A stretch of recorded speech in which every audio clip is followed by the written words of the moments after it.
Okay, so in today's video, we're going to be looking at a technique I like to use in order to clean up old school breaks. You might have imported a break before and thought, oh, this sounds really old, it sounds really messy, and how do I get it to sound so clean and tight? If you listen to modern day drum and bass production, especially liquid and stuff like that, you'll notice that the breaks are really tight and clean nowadays.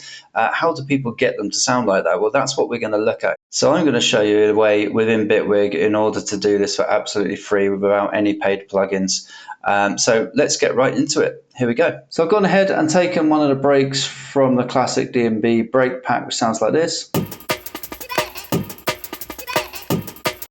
Okay, so you can hear there's a lot of kind of like reverby noises and unwanted noise in the background, and most breaks nowadays are really tight and clean. So there's a couple of ways we can do this in order to clean this up.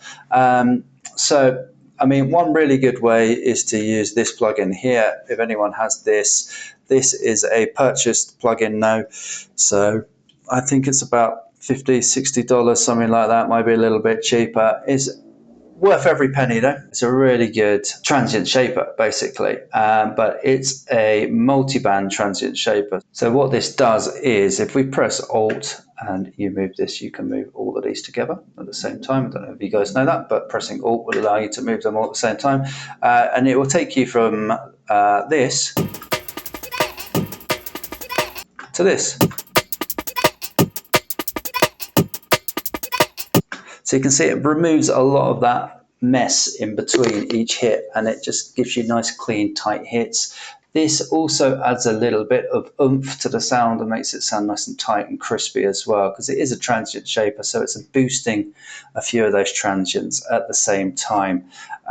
So this is what we end up by using this plugin. So it's nice and easy. You can then bring back the wet if you wanted to have less or more of that effect.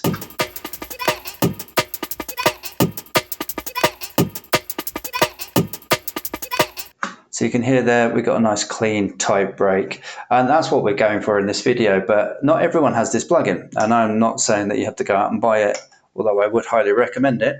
But I'm going to show you other ways of achieving a very similar thing. And in fact, I'm going to undo that and I'm going to keep that there so we can kind of A and B. So what we're going to do is we're going to go to the multi-band here.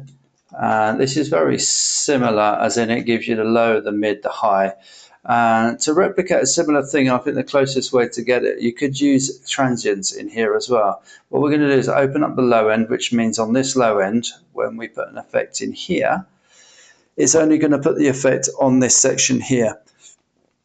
We're going to use a gate in order to do this. And we're just going to solo the low end. So we're going to bring the highs and the mids down.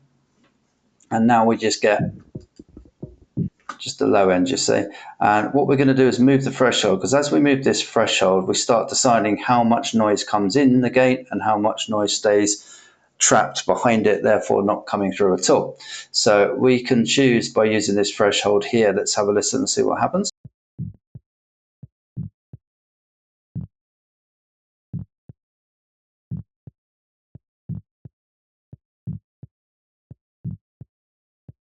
And let's copy this over to the mids and the highs now. And we're just going to pop these back up, pop that back up. And now we're going to get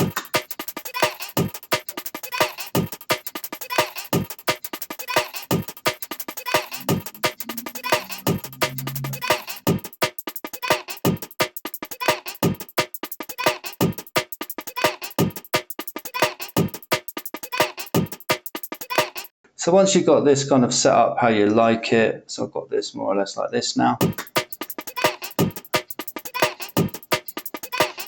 And that's gone from this to this. So you can hear we got rid of a lot of the reverb and rumble that happens in between each hit and after each hit. So we've really reduced a lot of that, which has given us a lot more space and created this kind of tight break now, which is going to sit really nicely in your kind of modern DnB drums. It's going to give you lots of space to add your own kind of sounds on top of that and layer it up more cleanly, and you get a nice tighter break as well. So this is basically what I wanted to show you guys. You could go a bit further, because you'll notice like here, if I A and B these two here,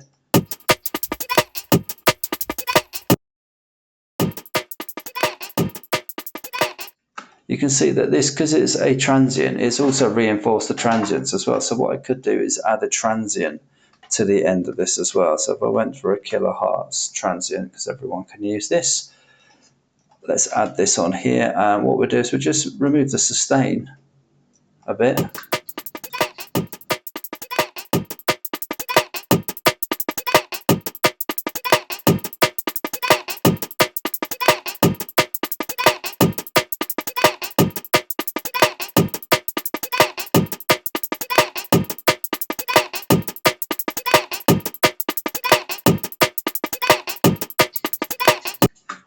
So now let's just group these two together and we can then just A and B.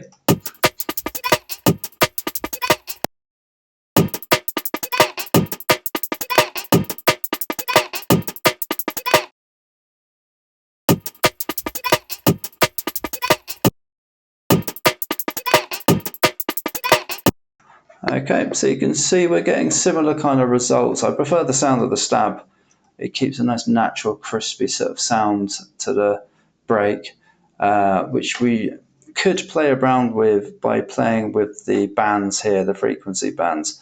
If you play around a bit with them, you could get probably closer to how this sounds. But they don't sound too different, and if you don't have this plugin and you don't want to go and buy it, then this is one way of getting around it, is by just making a little chain like this. I don't know how you would do this in Ableton. I don't know if there is a multi-band effects unit that you can do stuff like this with. But if you do have multipass by kilohertz, you could use that. Otherwise, if you're in Bitwig, then you can follow along and do what I did here and get similar results like this.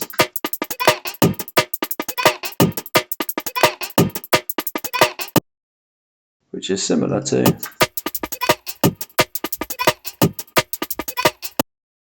So I hope this one's been useful for you guys. I hope you've learned something from this, as always. If you have any questions, feel free to pop them down in the chat below and I'll get back to you. Until the next one, take care of yourselves. Peace.